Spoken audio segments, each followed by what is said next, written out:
Don't let anybody make you think that God chose America as his divine messianic force to be a sort of policeman of the whole world. God has a way of standing before the nations with judgment, and it seems that I can hear God saying to America, "You are too arrogant. And if you don't change your ways, I will rise up and break the backbone of your power."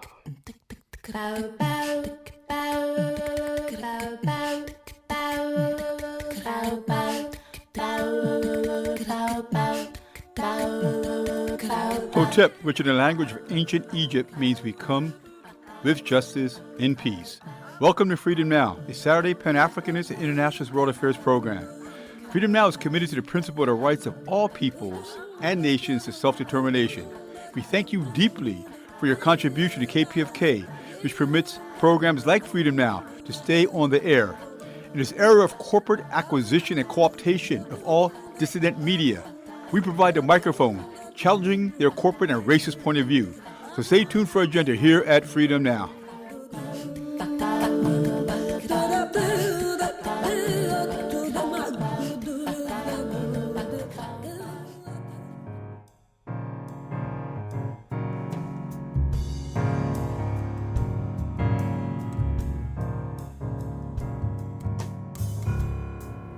Habari gani. This is Sister Thage with Freedom Now's agenda for this Saturday, July 19, 2025. We commence with our sister, Luyanda Kaboka, and the African Drumbeat Historical Calendar. From this side of the Pacific in Los Angeles, Tongvaland, North Mexico, our central theme today honors Indigenous leadership in the Pacific, from the Solomon Islands to Aotearoa, New Zealand. I recently attended the 3rd United Nations Oceans Conference as a media reporter, and spoke with Dr. Pio Manoa, Assistant Director General for the Pacific Islands Forum Fisheries Agency. He gives an analysis on what's happening, challenges they're facing, and more. And later in the hour, we're joined by Debbie Ngarewa-Packer. She's an Aotearoa New Zealand politician, iwi leader, and activist. She's a member of Parliment and co-leader of the Pati Maori Party. She just returned to Parliament after being suspended for doing a Maori haka alongside 2 of her Te Pati Maori Party colleagues in a video that went viral this past year. We discussed the attack on their Indigenous Rights Treaty, Maori resistance, seabed mining issues, the youth, and more dealing with right-wing government attacks. Our music clip mix includes MOK, Zap Mama, Alice Coltrane, Stan Walker, Maori beats, and more. So sit back, phone a friend, and as always we stand ready for revolution.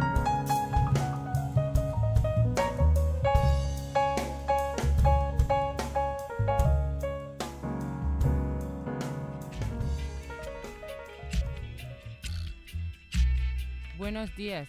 This is Sister Luyanda Kaboka with the African Drumbeat Historical Calendar with critical dates and events in humanity's struggle against the greedy profiteers of the imperialist nations.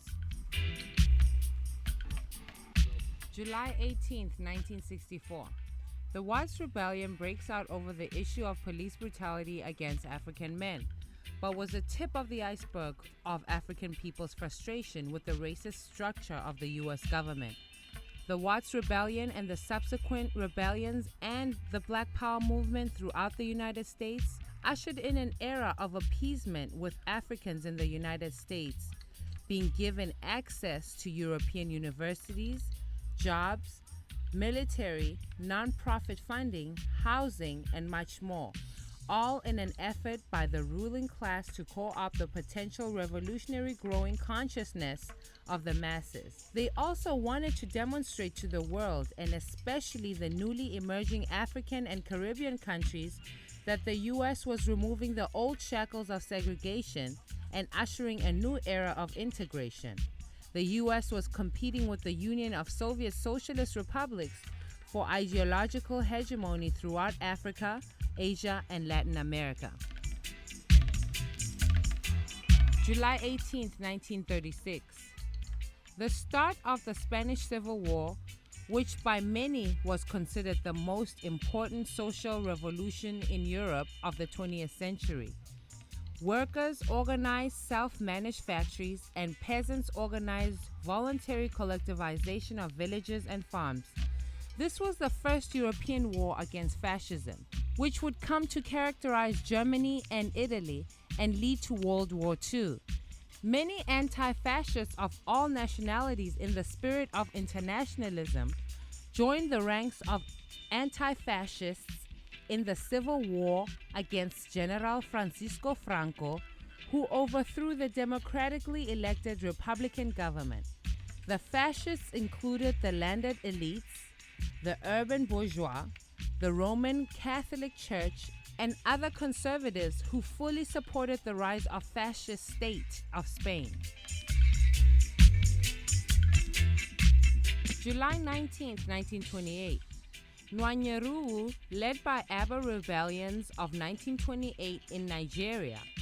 Ngarewa, together with a cadre of women, forced the British colonialists to abolish a tax they had wanted to impose on women for being women. Their actions sparked continued anti-British agitation. July 19, 1979. The Sandinistas, a mass-based Latin American movement to liberate Nicaragua from the fascist Somoza dictatorship, which the United States, the CIA, and multinational corporations had propped up for more than 30 years, ascends to power, providing social programs and economic reforms that uplifts the quality of life for the workers, peasants, and indigenous people of Nicaragua. July 20th, 1925. Frantz Fanon, an African born in Martinique in the Caribbean, was born. He was educated at the Sorbonne of France in psychology and became a leading Pan-African militant in the National Liberation Front of Algeria, which led to the Algerian Revolution against French colonialism.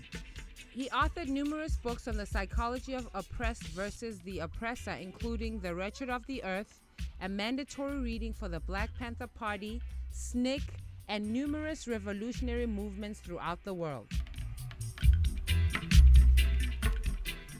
July 21st, 1967. Albert Luthuli, author of Let My People Go, the autobiography of a leading African National Congress traditional chief who leads the struggle for freedom from the racist South African regime. July 21st, 1982. The settler colonial Zionist state of Israel invades Lebanon in a feeble attempt to destroy the PLO and the Lebanese resistance movement. Tonight, we interview one of the foremost experts on Zionism and the relationship to Lebanon and the United States. July 22nd, 17th century. Awa Shanks, a Native American woman warrior who fought the English to a standstill based upon a Native American confederation to repeal all whites from the native lands. July 22nd, 1796. 600 freed Maroons immigrate to Halifax, Nova Scotia, Canada, from Jamaica in an effort to establish a free society. July 23, 1952, Egypt breaks from the British neo-colonial regime of King Farouk, and state power is seized by the secret society of dissidents known as the Free Officers Committee, headed by Gamal Abdel Nasser. This signifies the return of Egypt, or Kemet, to its independent status as a free African state devoid of European control. July 23rd, 1892. His Majesty Haile Selassie Jah was born. Haile Selassie, the last emperor of ancient Ethiopia, was the leader of African resistance to colonialism, hence has become the god of living truth for the Rastafarian movement and a central reoccurring theme in reggae music and among all Pan-Africanists. Ethiopia, the birthplace of all humanity, the first Christian state, the only country in Africa not to be successfully colonized during the European terrorist assault upon Africa, is the most mentioned country in the Bible, whether said to be Kush, Abyssinia, or Ethiopia. July 24th, 1914. Marcus Mosiah Garvey begins organizing the Universal Negro Improvement Association and African Community League in Jamaica to become the largest black organization worldwide up to and including today. Its slogan, Africa for the Africans, becomes the war cry for over 53 African nations fighting colonialization. This has been Freedom Now's weekly historical component here at KPFK 90.7 FM in Los Angeles, Southern California, always streaming live worldwide on the web at kpfk.org. So please join us wherever you are, in the words of those on the motherland and in the diaspora, as we chant Amandla, which means power, and the response is Awetu, which means is ours. The power is ours. Amandla, Awetu. Amandla, Awetu. Amandla, Awetu.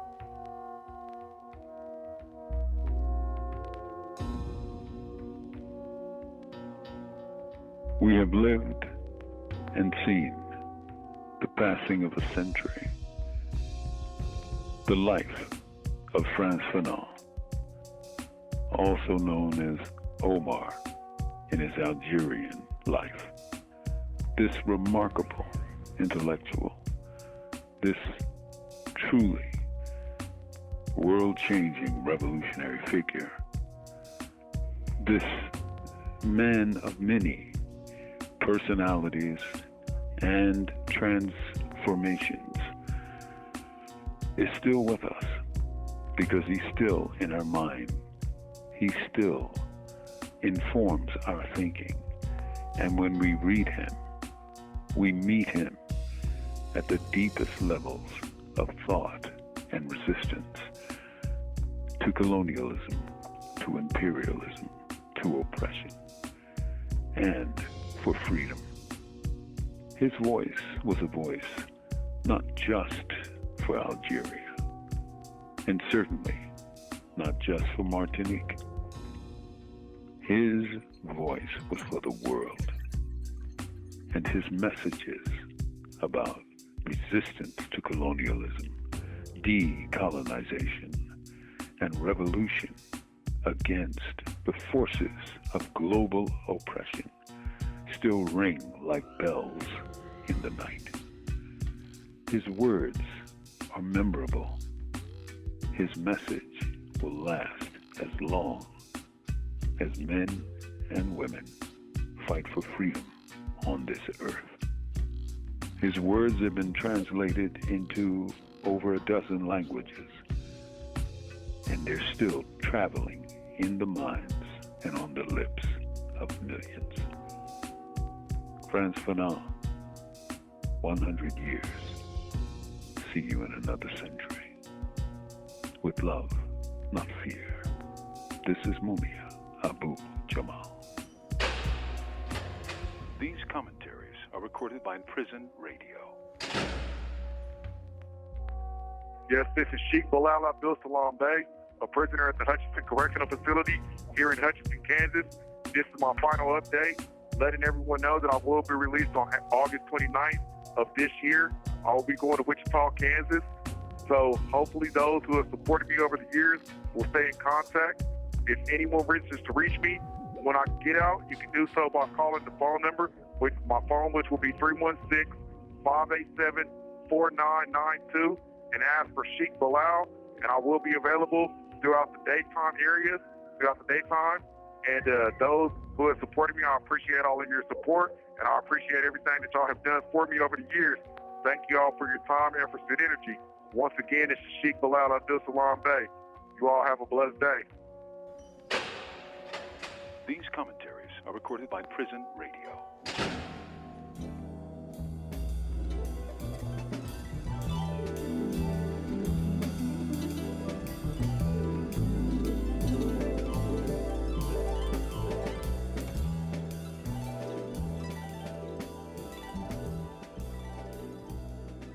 This is Sister Thade with Pacifica Radio KPFK Los Angeles, and we're reporting here from Nice, France at the 3rd United Nations Oceans Conference. And we are so honored to be joined by Dr. Pio Manoa, who is the Assistant Director General for the Pacific Islands Foreign Fisheries Agency, which is the FFA, an institution at the nexus of sovereignty, sustainability, geopolitics, and indigenous ocean knowledge. We're so honored to have you with us today. Dr. Manoa, welcome to Freedom Now. Thank you very much. Pleasure to be here with you. Thank you. And so for our listening audience, can you tell us about your role as the Assistant Director General for the Pacific Islands Foreign Fisheries Agency? Thank you very much. So for those that are not familiar with the Pacific Islands Foreign Fisheries Agency, we're an organization that was established by Pacific Island leaders in 1979 to help support our member countries better manage their fisheries. And so it was at a time when the international community was negotiating the Law of the Sea Convention, which was later adopted in 1982. And so in those negotiations, the international community bestowed upon coastal states vast areas of oceans. So we were blessed to receive vast areas of ocean and with it the resources over which we are stewards to look after for our people and indeed the international community. We are headquartered in the Solomon Islands, and this is an archipelago in the Pacific, 3 hours away from Australia, and about 3 hours also away from Fiji.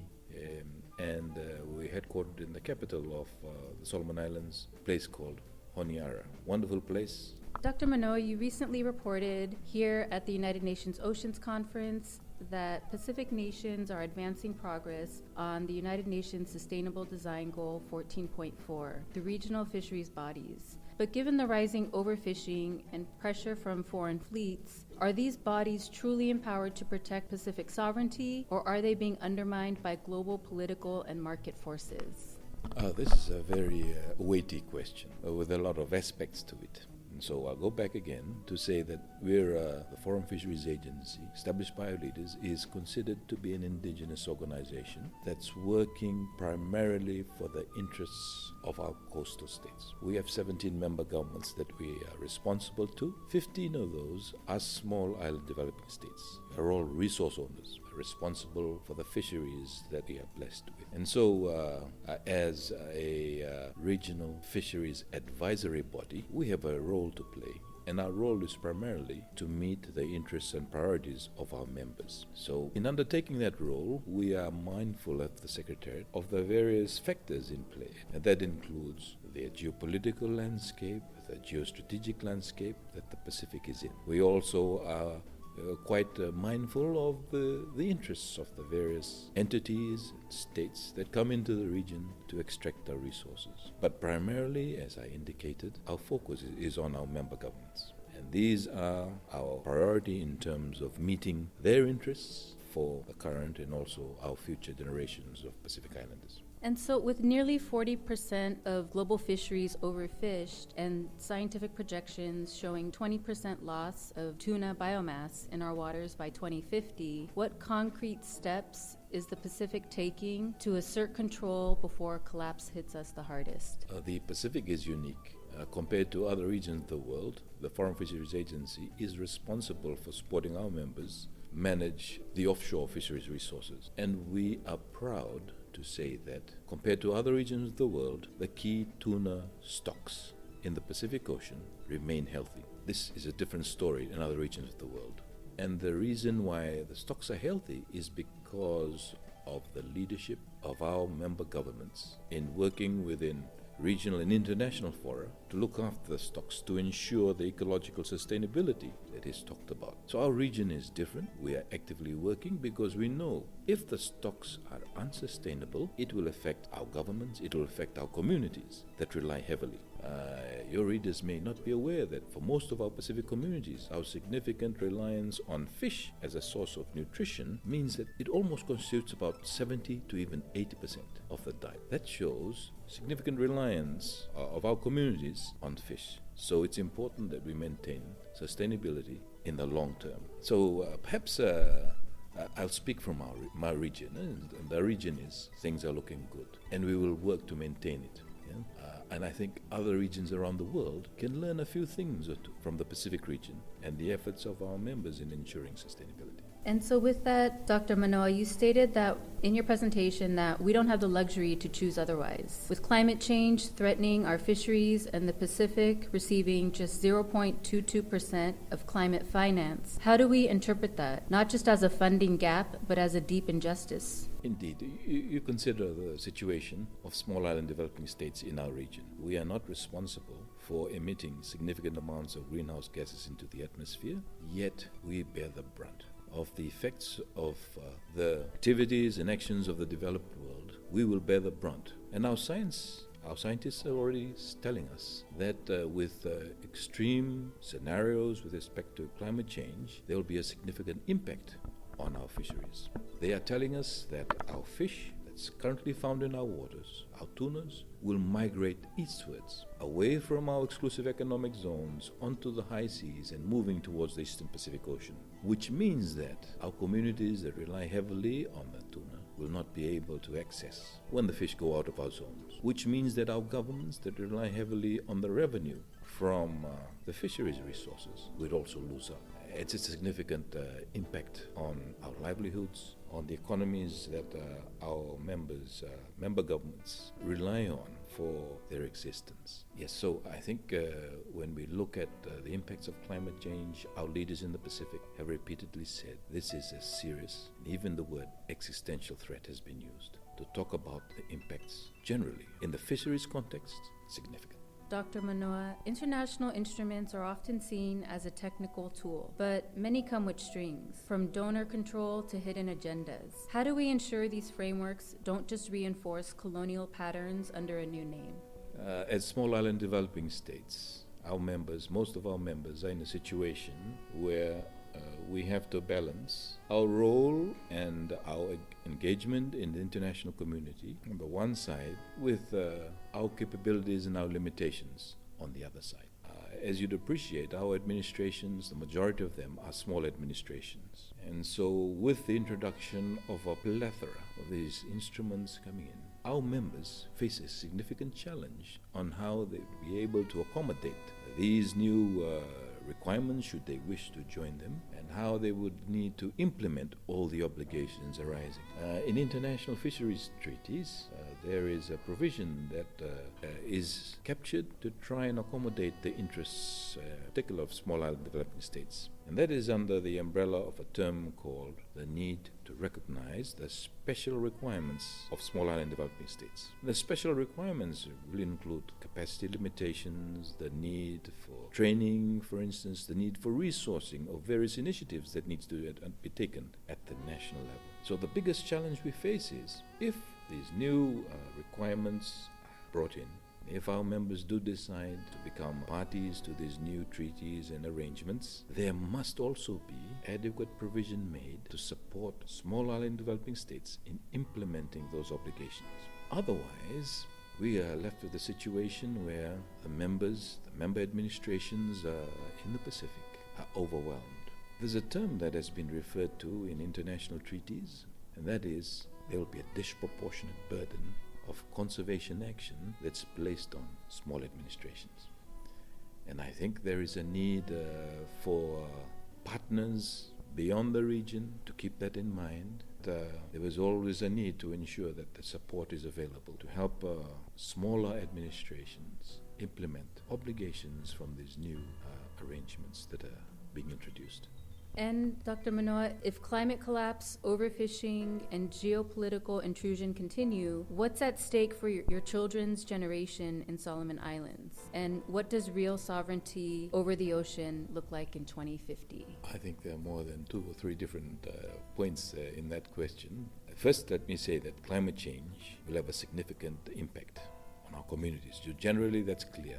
We have coastlines throughout the region that are being eroded because of the rise in sea level. We have our significant coral reefs all over our region that is being infected, and you will find that the coral reefs are basically the engine room where the fish are able to breed, our mangroves as well, nursing grounds for our fisheries. All of this will have an impact. And as I mentioned already, our offshore fisheries, like tuna stocks, they'll be migrating away from our zones, eastward, going out. So it provides a very bleak picture for the region.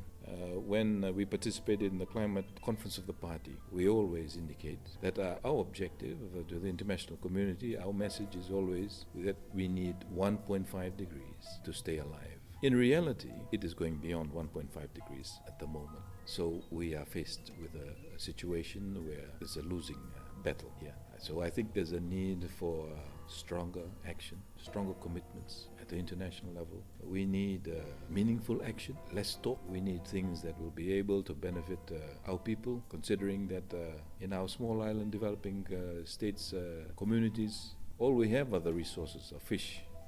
You take that away, you affect our island way of life, you are basically undermining everything that we value. So it's much more significant than most in the developed world would appreciate. Most of our communities, the only resources that we are able to benefit from and live on is our fisheries. You remove our fisheries, you're removing not only our way of life, you're removing our livelihoods, and you're undermining our future. So we hope that the international community takes heed of what our leaders have always been talking about. They use the word existential threat relating to climate change. That word means a lot and needs to be understood in its full extent, the implications it'll have on our people, on our governments. Thank you for that. And Dr. Manoa, as we get ready to wrap up here, what message do you have for students who are listening, who want to become involved also in this work? And when you were talking about developing partnerships,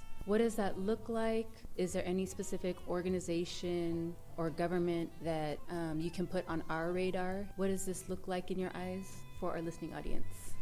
Perhaps I'll respond to that in a very general way. One thing is clear, when you talk about resources, like our fisheries resources and the various interests at play, it's clear that states and entities that come in are coming in to further their interests. It's all about interests.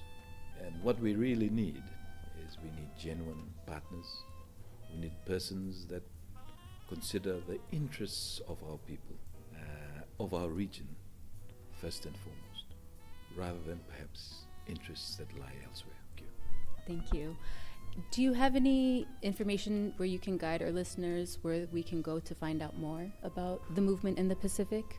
Well, the work that the Foreign Fisheries Agency is doing, we're working to increase visibility of it within the region and beyond. We have a website. The website is at www.ffa.int. We've also got various social pages. So if your listeners would like to learn more a bit about what we're doing, certainly can join us on our socials or on the pages, and we'll certainly try to update as we go along. And if your listeners were keen on visiting the Pacific, wonderful place. If your listeners wish to visit us, please feel free. And there you have the invite. And so we wanted to thank you, Dr. Pio Manoa, Assistant Director General for the Pacific Islands Foreign Fisheries Agency. Thank you so much for joining us today on Freedom Now, KPFK Los Angeles. Thank you very much for the opportunity, and we wish you all the best.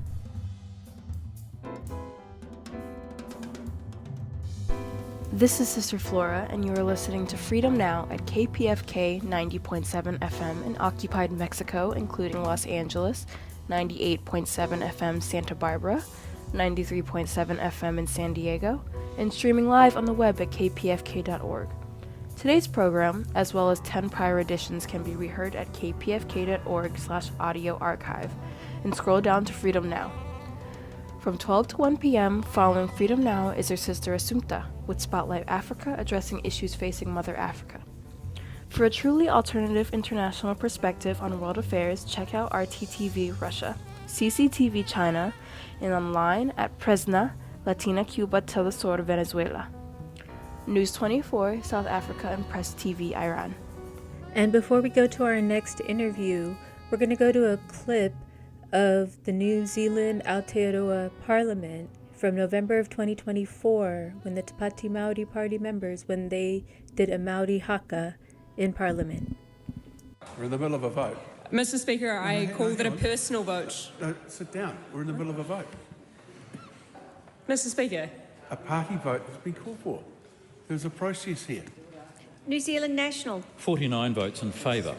New Zealand Labour. 34 votes opposed. Te Pāti Māori. E ono ngā pōti e whakahe. Kawana! Ka whakamanu whiriti a koe au. Kamate, kamate,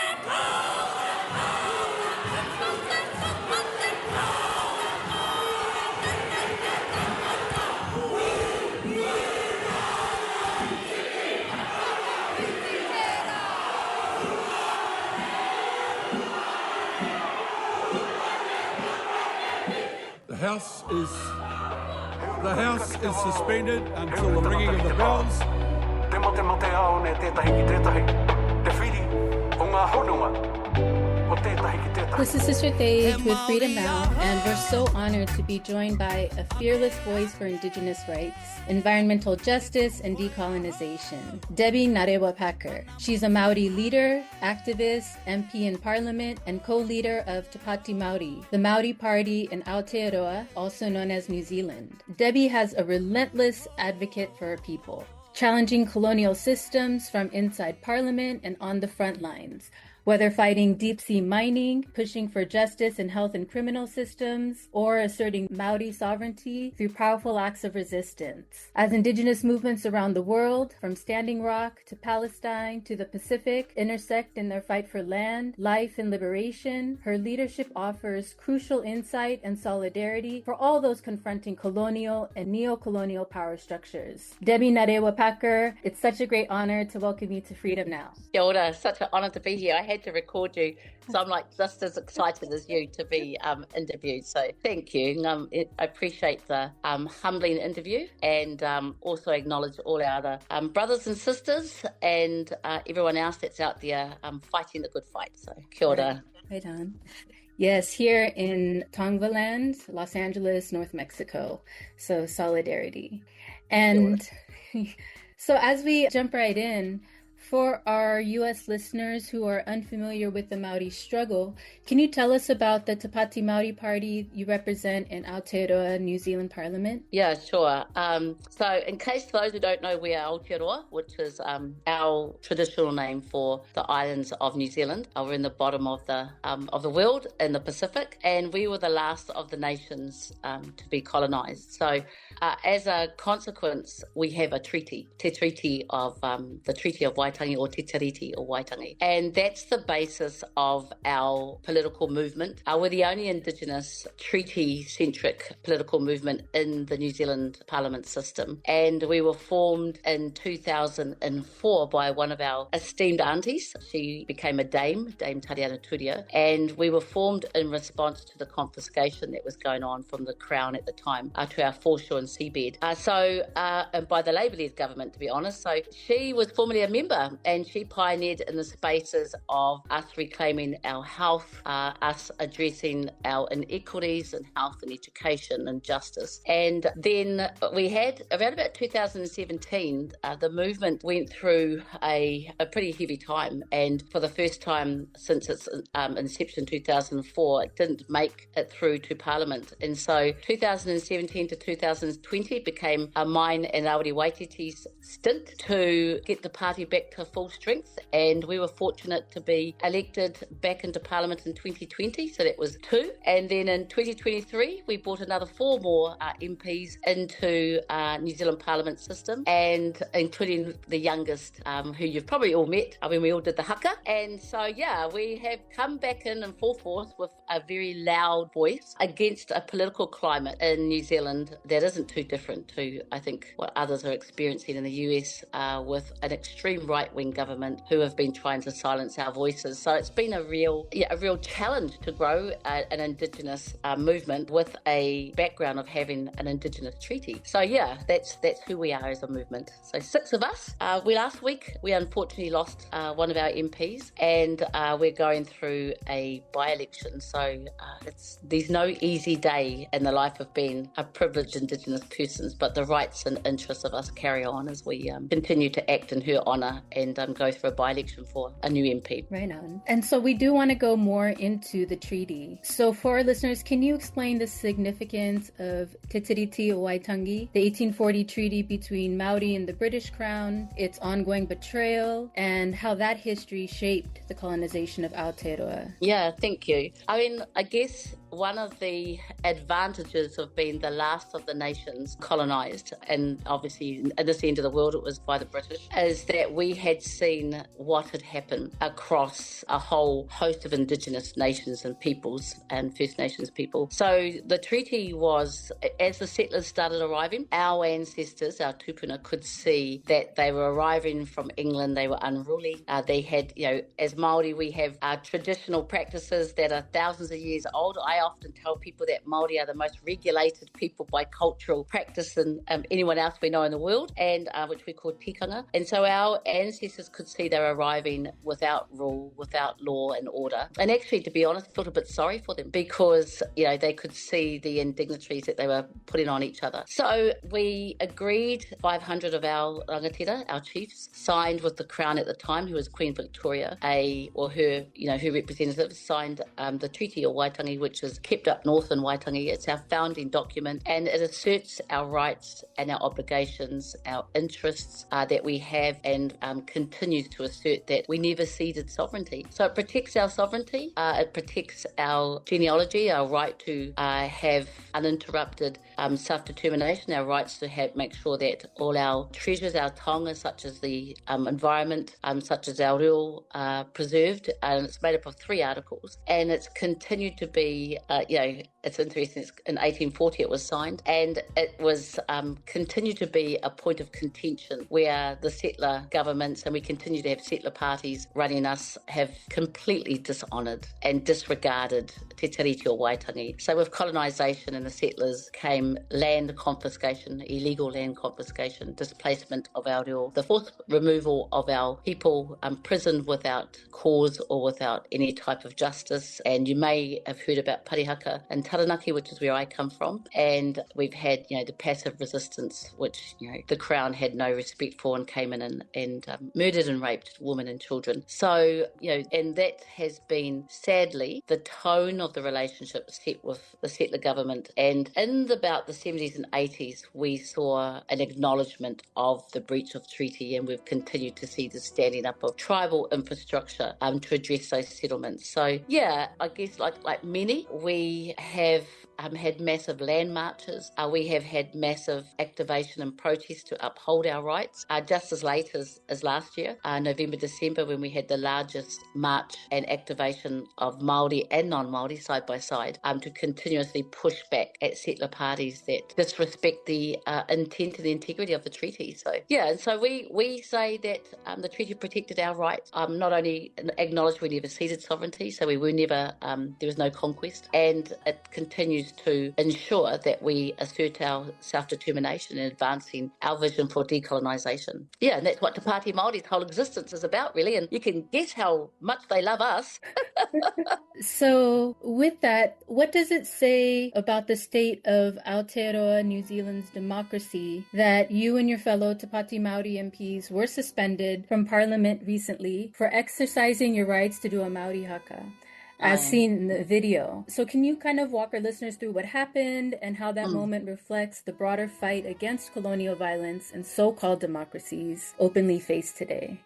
I mean, they just continue to use different tools to execute colonial injustice, but it's still the same fight. And we are a movement, and we often call ourselves a movement because, to say a political party just sort of cheapens the battle that we're up against. So we're a movement that that is unapologetic. We're unapologetically Maori. We have been raised to be proud to be Maori. My children in Mokopuna have been raised to be grown in our own reo, in our own language, in our own ways, our own practices, and which is Hana, we call her the kohanga generation. So that her first language is our native language. Her second language is English. I know. So we're doing okay. And we know that our elders got here because they challenged the system and they never ever accepted what the colonial system wants us to think has been normal. So every decision we make is tupuna ancestral inspired, and we've got to be mokopuna or grandchildren focused.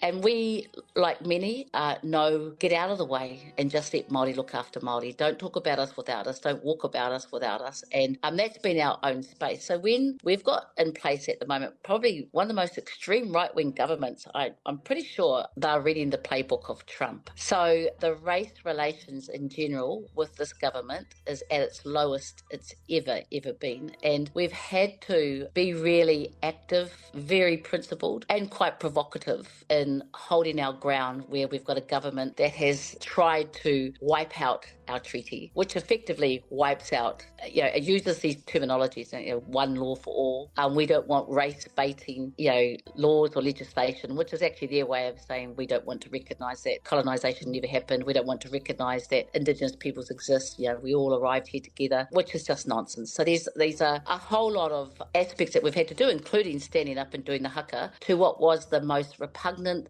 indignant attack on our very existence as Māori and as Indigenous peoples. And the only way we know how to debate and challenge back is to haka. And so we got hundreds of thousands, I think, it went viral, billions of views, my gosh, it's just not what we expected, but we did know it would get the world's attention, just didn't realise get that much of the world's attention. And what we needed to sort of say is actually the narrative that Aotearoa New Zealand's, growed and looking after its tangata whenua, its Indigenous people, is wrong. And then we had to go through a system where the very government that brought a bill in to wipe out the treaty, which was called the Treaty Principles Bill, then put us through our privileges, peer reviews. It's like their highest type of justice review of our behaviour.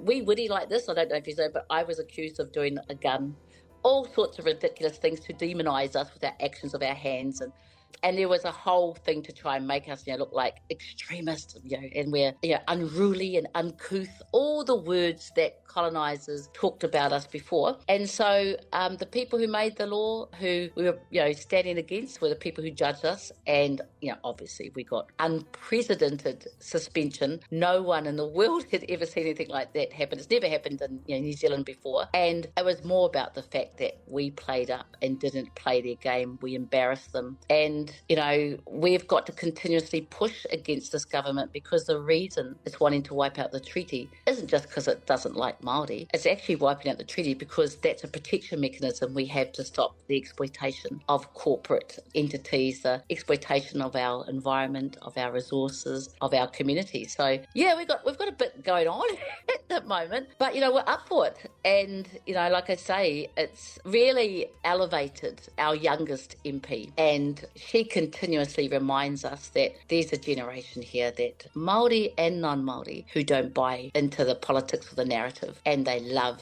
Indigenous people. So we've got a bit of a struggle with, or a lot of a struggle with this government against all sorts of minorities, whether it's our rainbow community, our disability community, our women. There's a massive attack going on, women pay parity at the moment, and we withstood the government, voted down that Treaty Principles Bill.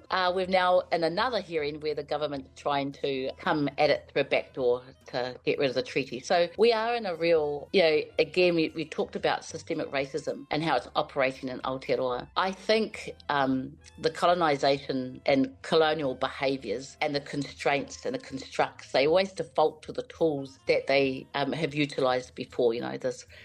We're up for it. We've all been born out of resistance, and I just don't think they know what to do with us, because we're not only strong as Indigenous peoples, we're strong academically, we're strong in our well-being, we're strong in our community, we're strong in our village, and they just don't know what to do. So it's actually, it's a real interesting times, but it's a storybook that we've all been raised on before. It's crazy to think that the haka, to move your hand like that, right? Yeah. And the Indigenous culture of being Maori versus looking at the timeline of even when pistols came around, right? Yeah. And then to get accused of moving your hand to now symbolize just because a freeze frame is going to get it. Like, this is I know. And we literally go like so this. We go into the house and, I better not talk like, because I'm very animated. I'm literally sitting on my hands, and it's our aunties are very, very animated. Our eyes, we just can't hide our facials. And I think, that's the expression of when you've been raised in love, to like not suppress yourself. But the demonisation of us and the criminalisation of the haka, and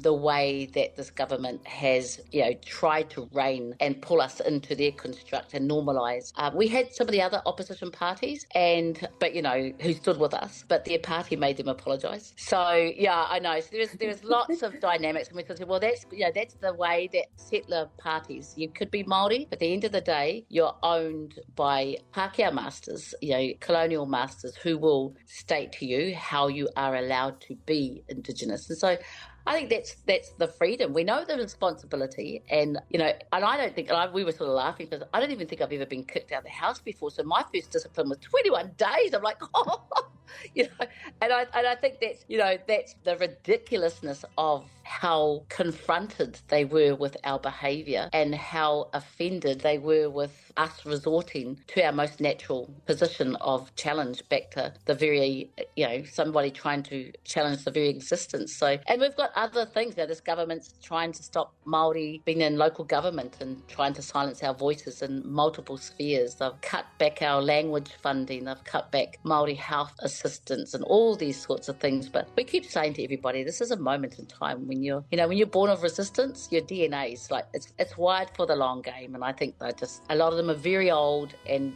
very stale.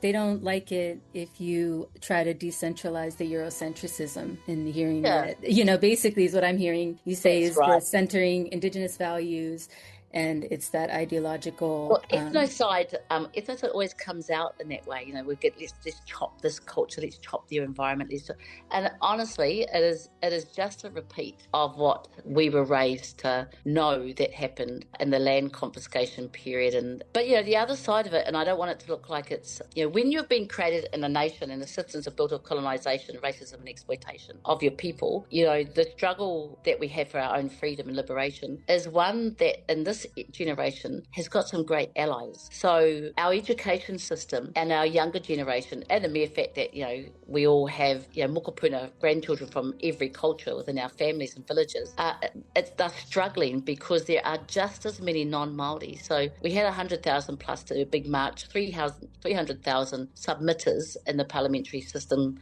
who opposed the fact that the government was trying to bring in legislation to wipe out our treaty. A large proportion of those were great allies, were non-Māori, who we call tangata tiriti. They're here because of the treaty. So there's a real unity going on in the nation in spite of and despite some of these old ways of colonisation. And there's a whole lot of tangata tiriti, non-Māori, who have been decolonised, and they're staunch allies, and they're helping us to break down these systems that aren't working. So so we just got to keep at it and stay on the front line and explain to my grandson why it's okay for Nan to get suspended for 21 days, but he's not allowed to. That colonial structure. I know. Yeah, as an educator here, I've definitely seen the systems in the schools here. Power to the youth, for sure. I know. They're our hope. They are our hope. Yeah. Yeah, we definitely see a lot of that here. Disproportionately targeting of the police, imprisonment at high rates of Black Indigenous communities, also who are facing deep health disparities. And so we definitely wanted to make that systemic racism connection between what's happening in Aotearoa, New Zealand, and some of the things happening, or a lot of the things, the majority of things happening here with Black and Native communities in the U.S. So did you want to expand a little bit on how that's operating in Aotearoa? Yeah. Look, if we were to talk about the inequities, our youth, Māori families are struggling the most, Māori and Pacifica. Our youth are the most homeless. We die 8 years earlier than any other race, which is stunning to believe that my grandchild could be born today and a non-Māori grandchild, and my grandchild's already 8 years ahead. It's just the solutions, though, have been well talked about, well versed. They We have amazing educators. We've got amazing Maori models that have come back. But the problem that we have is actually selling the solutions to not only the colonial regimes, but also to the general public, because those who participate in democracy have historically been a lot of the older generation, a lot of the generation who lived in different safe lives and perhaps have even experienced hardship, but they haven't experienced hardship because of their colour or their culture. So, and I think that's, why it's been so important to protect the treaty is that states really clearly that any inequities that happen as a consequence of the breach of the treaty, as a consequence of colonisation and the trauma of colonisation, is incumbent on the Crown to resolve. The problem we've got now is a government that refuses to accept that inequities, exist. And hey, look, that was then. Let's just start again now. It doesn't matter that we haven't all started at the, not at the starting line together. So and it's manifested into addictions, really, intergenerational social complex issues that are going to take us just as long as it took for them to be here to address, and that is targeted, very careful, patient Indigenous solutions, Maori solutions. And we get there with our language, we get there with the kaupapa called whānau ora, we get there and show ways that we can resolve and look after the whole nation. But it just takes one government to come and repeal everything in 1 year. So and I think we're going to continue to have this cycle until two things happen: that there is a acceptance of the history of this nation, and it's not of our doing. It is what it is. And ancestors did do what they did, and there is no denying it, and there is no pretending or saying, yes, we know it happened, but now let's move on. And the second thing is that we are left to look after ourselves in the way that, had the treaty been honoured, we would have. And I think those are some of the damning things, is that we're continuously having to fight people. Well, why should Māori get their own house system?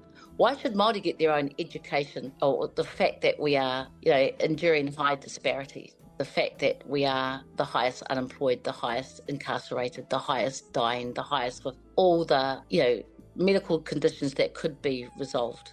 So we've got a lot to do as a young nation. But the thing that I have real hope about is that there's a blueprint of everything that every solution or rongoa, every healing.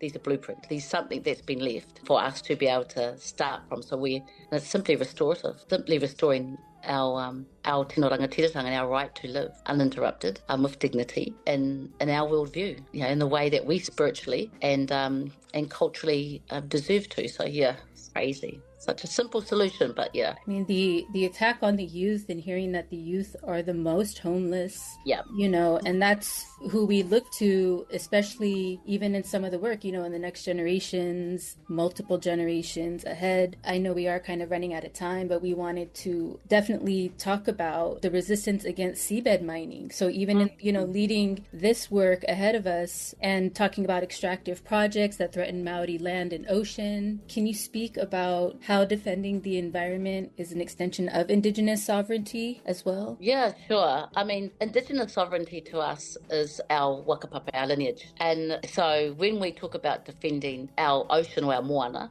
when you rock yourself and you rock a baby, you sway. You're swaying because you're in tune with our ocean, with our whole, when you're receiving a baby, in your womb, everything is all made up of our ocean. Our whole crying, when we cry for death, it's falling like our ocean. We're made up of water. And I think, so for us, the ocean, the wai are extremely tapu. We have kai out of it, we eat out of it, but we also are well. I'm a surfer, a really bad surfer as I've gotten older. My board's is about as big as a thinking boat now. But, and so in our world, we have this concept of our connection and our role to look after our environment. One, because we come from it, and two, because it's our mokopuna's inheritance. And so when it comes to our environment, our taiao can't be healthy without the other one. And so for our generations of people, we have the guardianship or kaitiakitanga that we've been raised to know and understand. Anything that threatens the existence of any of our taonga, we call them, the special treasures, we must stand up against it. And for a lot of things, when we lose somebody, when someone dies in the ocean, we have a cultural practice where we put tapu and rahui.